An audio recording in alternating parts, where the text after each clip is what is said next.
like a Hellcat.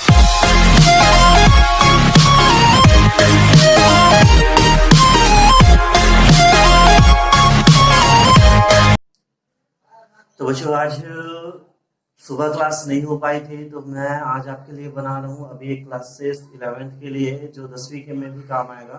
तो 10वीं में हम लोग पढ़े थे तत्वों का विन्यास, इलेक्ट्रॉनिक विन्यास कैसे ज्ञात करते थे, है ना। तो देखो मैंने बताया था कि बोर का जो विन्यास है ना, बोर का विन्यास जो था वो इलेक्ट्रॉन को कहाँ रखता था, कक्षक में। जैसे 2 इलेक्ट्रॉन भरे जाते थे के कक्षक में, ठीक है। 8 इलेक्ट्रॉन भरे जाते थे एल कक्षक में, 18 इलेक्ट्रॉन भरे जाते थे एम कक्षक में, और 32 इलेक्ट्रॉन भरे जाते थे क्या, एन कक्षक में, है ना। लेकिन बोर के बाद इसी को दूसरा अबाउ, ठीक है, अबाउ ने इसको और एक अलग विन्यास में कन्वर्ट किया, जिसमें क्या किया गया कि तत्वों को कक्षक में तो रखा गया, लेकिन साथ साथ में उसको रखा गया उसके उपकक्षक में, ठीक है। हम पढ़ चुके हैं इसके बारे में। जैसे देखो पहले कक्षक में कितने भरे जाते थे, 2 इलेक्ट्रॉन। तो पहले कक्षक में उसने, ठीक है, यहाँ पे रखता हूं मैं, देखो पहले कक्षक में कितने इलेक्ट्रॉन भरे जाते थे, 2 इलेक्ट्रॉन। तो उसने क्या किया, बोर ने पहले कक्षक को डिवाइड कर दिया एस उपकक्षक में, ठीक है। ध्यान देना, पहले कक्षक को डिवाइड किसमें कर दिया, एस उपकक्षक में। वैसे ही दूसरा इलेक्ट्रॉन जो भरे जाते हैं दूसरे कक्षक में कितने भरे जाते थे, 8 इलेक्ट्रॉन। तो बोर ने क्या डिवाइड किया, दूसरे कक्षक को डिवाइड कर दिया एस और पी, 2 उपकक्षक में, ठीक है। आप ध्यान से समझ से जाना, पहले कक्षक को एक उपकक्षक में डिवाइड किया, ये उपकक्षक है, एस पी डी एफ, ये क्या चीज है, उपकक्षक है, ठीक है। तो पहला कक्षक में जो बोर क्या रखता था, 2 इलेक्ट्रॉन रखता था। तो अबाउ ने 2 इलेक्ट्रॉन ही रखा, लेकिन उसको डिवाइड कर दिया किसमें, उपकक्षक, कक्षक के साथ उपकक्षक, ठीक है। दूसरे कक्षक में बोर ने रखा था 8 इलेक्ट्रॉन। तो अबाउ ने क्या कर दिया, उसको डिवाइड कर दिया 2 उपकक्षक में, एस और पी में, ठीक है। तीसरे कक्षक में बोर ने रखा था 18 इलेक्ट्रॉन, तो उसको डिवाइड कर दिया 3 कक्षक में, एस पी डी। और वैसे ही चौथे कक्षक में बोर ने रखा था 32 इलेक्ट्रॉन, तो उसको वो 4 कक्षक में डिवाइड कर दिया, एस पी डी और एफ, ठीक है। अब अभी आपको S S P S P D F ऐसा दिखाई दे रहा है, वो समझ नहीं आया। चलो यहां से थोड़ा सा इसको समझने की कोशिश करते हैं। पहले कक्षक में डिवाइड कर दिया वो किसको, एस में। दूसरे कक्षक में डिवाइड कर दिया 2s और 2p में। तीसरे कक्षक को डिवाइड कर दिया 3s 3p 3d, 3 कक्षक में डिवाइड कर दिया। चौथे को 4 कक्षक में डिवाइड कर दिया, ठीक है। अब मैंने आपको पहले भी बता दिया था, s में मैक्सिमम इलेक्ट्रॉन कितने होते हैं, 2 इलेक्ट्रॉन, ठीक है। p में मैक्सिमम इलेक्ट्रॉन कितने होते हैं, 6। d में मैक्सिमम इलेक्ट्रॉन होते हैं कितने, 10। और f में मैक्सिमम इलेक्ट्रॉन होते हैं कितने, 14। तो यहां से बोर ने क्या किया, कक्षकों को, जो बोर ने जो कक्षकों में इलेक्ट्रॉन भरा था उसको डिवाइड किया किसने, अबाउ ने। अबाउ ने कैसे डिवाइड किया, तो जो इलेक्ट्रॉन कक्षक में भरे जाते थे उस इलेक्ट्रॉन को कक्षक के साथ साथ उसने डिवाइड कर दिया उपकक्षक में, ठीक है। तो उपकक्षक में कैसे भरा, तो यही से बनता है फॉर्मूला। देखो ये मैक्सिमम आपको याद रखना, एस में अधिकतम 2, पी में अधिकतम 6, डी में अधिकतम 10, एफ में अधिकतम 14। तो चलो यहीं से अबाउ विन्यास का फॉर्मूला बना। देखो ध्यान से क्या हो जाएगा, अबाउ विन्यास, ठीक है, अबाउ विन्यास। तो अबाउ विन्यास का फॉर्मूला क्या बना, देखो 1s2, एस में अधिकतम कितने भरे जाते हैं, 2। अब यहां से 1 क्या चीज का संकेत दिखाई दे रहा है, 1 का मतलब होता है कि वो पहले कक्षक मतलब के कक्षक में है। एस क्या संकेत दर्शा दे रहा है कि एस मतलब एस उपकक्षक में, पहले कक्षक मतलब के कक्षक का एस उपकक्षक में 2 इलेक्ट्रॉन। उसके बाद देखो ये देखो 2 वाला में आते हैं 2s2, 2 में मैक्सिमम 2 होते हैं, और 2p6, p में मैक्सिमम होते हैं 6, ठीक है।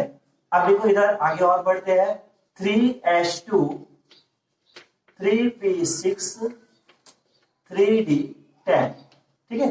देखो 1s2 2s2 2p6 3s2 3p6 3d10, उसके बाद क्या चीज आ रहा है 4s2 4p6, ठीक है, उसके बाद 4d10, ऐसा ही आ रहा है। अब देखो हमको क्या करना है, तीसरे के तत्वों को याद रखना है, तो एक वर्ड यहाँ पे ध्यान देना है, S का ऊर्जा स्तर कम होता है, D का ऊर्जा स्तर ज्यादा होता है।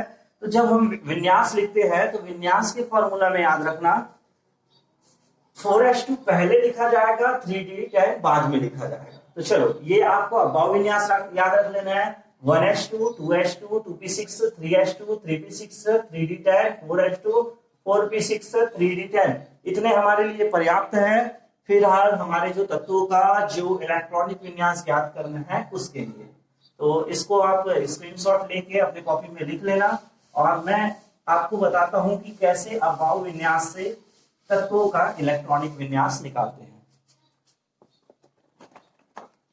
तो चलो यहां पे देखिए मैं आपको लिख रहा हूं अभाव विन्यास, साथ में तत्वों का इलेक्ट्रॉनिक विन्यास निकालना सीखेंगे हम लोग।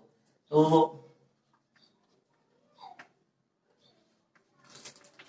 अभाव विन्यास, तो अभाव विन्यास क्या चीज है, चलो ध्यान से समझते हैं। अभी मैंने लिखा था अभाव विन्यास तत्वों को, ठीक है, तत्वों को उपकक्षक में विभाजित करने का जो विन्यास है वो दिया किसने, अभाव विन्यास ने। उसका सूत्र क्या आया था 1s2 2s2 2p6 3s2 3p6 4s2, ठीक है, 4s2 को पहले लाते हैं, उसके बाद 3d10। चलो अभी पर्याप्त इतना है, बाकी और मैं आगे बताऊंगा आपको। तो अभाव विन्यास में याद रखना 1s2 2s2 2p6 3s2 3p6 4s2 3d10। तो चलो हम विन्यास करते हैं। क्वेश्चन है हमारा, देखो क्वेश्चन, निम्न तत्वों का, ठीक है, निम्न तत्वों का इलेक्ट्रॉनिक विन्यास या इलेक्ट्रॉनिक विन्यास को बोला जाता है अभाव, ठीक है, विन्यास लिखिए। ठीक है, हमारा क्वेश्चन है निम्न तत्वों का इलेक्ट्रॉनिक विन्यास लिखिए या अभाव विन्यास लिखिए। तो आपको अभाव विन्यास ये लिखने के लिए याद रखना चाहिए 1s2, S में मैक्सिमम, तो उससे ज्यादा नहीं, और जब तक से ये नहीं भरा जाएगा हम आगे कक्षक में नहीं जाएंगे, उप कक्षक में नहीं जाएंगे। ये भर जाएगा तब इसमें जाएंगे, ये भर जाएगा तब इसमें जाएंगे, ये भरेगा तब इसमें जाएंगे। ये हमारा एक सिस्टम है, क्रम है ना। तो चलो हम लोगों को ये हम पहला लेते हैं, हम लोग पहला तत्व लेते हैं कौन सा, हाइड्रोजन। तो हाइड्रोजन का परमाणु क्रमांक क्या होता है 1, है ना। तो यदि हमको बोर विन्यास लिखना रहता तो खाली हम लोग क्या करते 1 करते, लेकिन इलेक्ट्रॉनिक विन्यास में हम क्या करते हैं इसको, चलो इलेक्ट्रॉनिक विन्यास में क्या होगा 1s, पहले कक्षक का s उप कक्षक में हमारे पास कितने इलेक्ट्रॉन है 1, मतलब 1s1। ये हो गया। मान लो हमें हाइड्रोजन का पूछा जाए इलेक्ट्रॉनिक विन्यास, तो याद रखना हाइड्रोजन का इलेक्ट्रॉनिक विन्यास होता है 1s1। बोर विन्यास पूछा जाए तो खाली 1 होता है। तो ये आपको समझ आ गया होगा। दूसरा चलो और लेते हैं हम लोग साथ में हीलियम। हीलियम का विन्यास कितना होता है, सॉरी हीलियम का क्रमांक कितना होता है 2। ठीक है, तो 2 के लिए हम क्या करेंगे, चलो बोर विन्यास यदि लिखते तो सीधा क्या आता 2 आता। ठीक है, क्योंकि बोर विन्यास क्या होता है 2 8 8 18 32, हम समझते हैं इसको। तो इलेक्ट्रॉनिक विन्यास क्या करेंगे, तो इलेक्ट्रॉनिक विन्यास में देखो ध्यान से, इलेक्ट्रॉनिक विन्यास में हमें क्या करना है 1s में अधिकतम 2 इलेक्ट्रॉन भरे जाते हैं और हमारे पास 2 ही इलेक्ट्रॉन है, तो हम क्या करेंगे 1s2, हमारा 2 इलेक्ट्रॉन पहले कक्षक के s उप कक्षक में भरा जाएगा। तो शायद आपको कुछ समझ आ रहा होगा, धीरे धीरे और सवाल देखिए फिर आपको आसानी से समझ आ जाएगा। तो चलो ये हो गया, हम और सवाल लेके देखते हैं। तीसरा लिथियम। ठीक है, तो लिथियम का क्रमांक कितना होता है 3।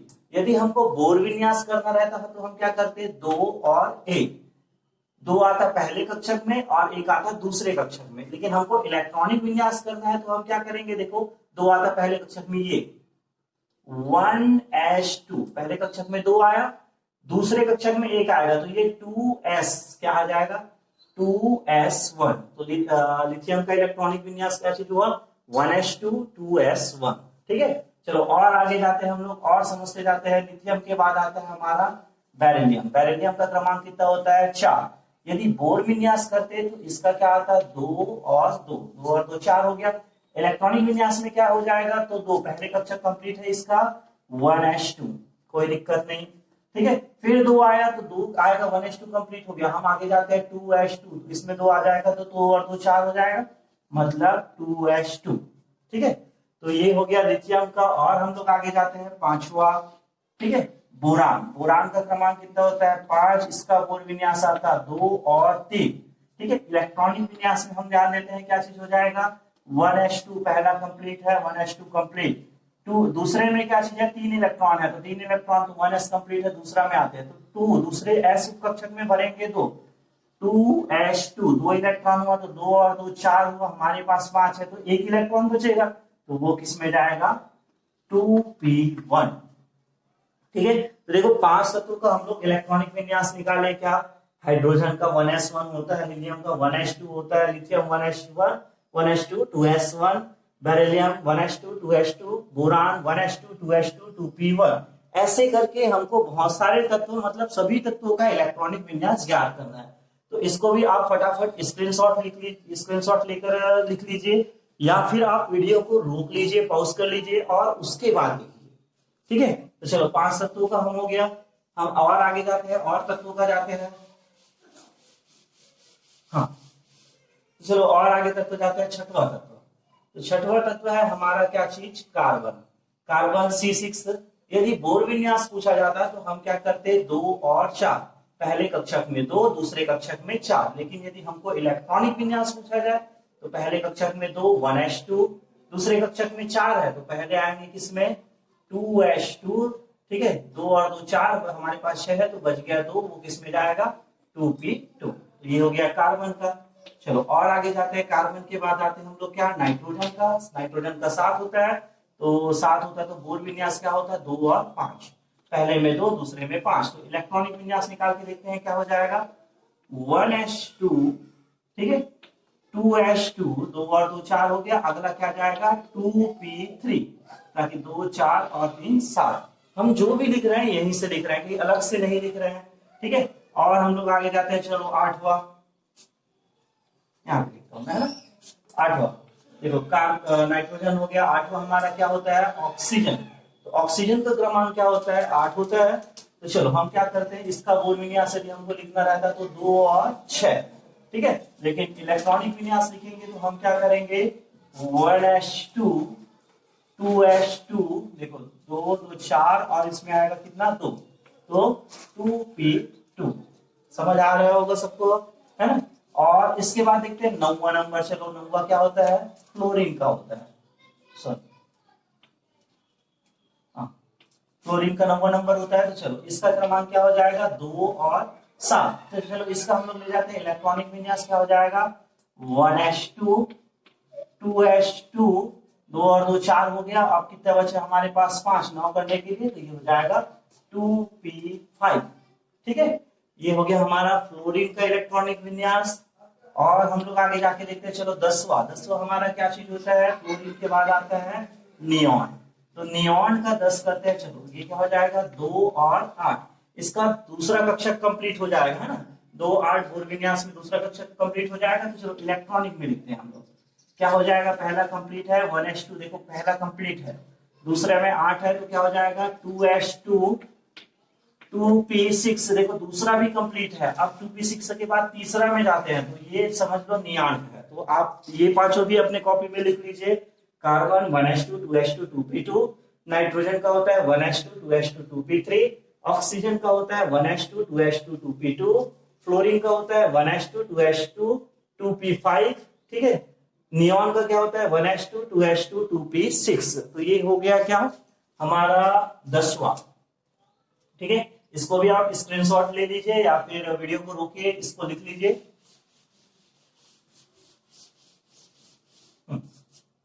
चलो और आगे हम लोग जाते हैं 11वां नंबर। तो 11वां किसका होता है सोडियम। तो सोडियम का क्या होगा बोर विन्यास क्या होगा 2 8 1, 2 8 10 और 11 तीसरे कक्षक में जाएगा। तो चलो इलेक्ट्रॉनिक विन्यास ले जाते हैं 2 1s2 पहला कंप्लीट है, कोई प्रॉब्लम नहीं है। 8, ठीक है, 2 और 6 इसमें 8 आ जाएगा, तो ये हो जाएगा 2s2 2p6। आप फ्री होके लिख सकते हो, दूसरा कंप्लीट है, तीसरे में ही जाएगा। 1s2 2s2 2p6, 2 2 4 और 6 10 हो गया। अब बचा 1, तो वो किस में जाएगा? 3s1। ठीक है, तो ऐसे करके आप मुझे 20 तक के तत्वों का इलेक्ट्रॉनिक विन्यास निकाल सकते हैं। बिल्कुल, आप मुझे 20 तक के तत्वों का इलेक्ट्रॉनिक विन्यास निकालकर सेंड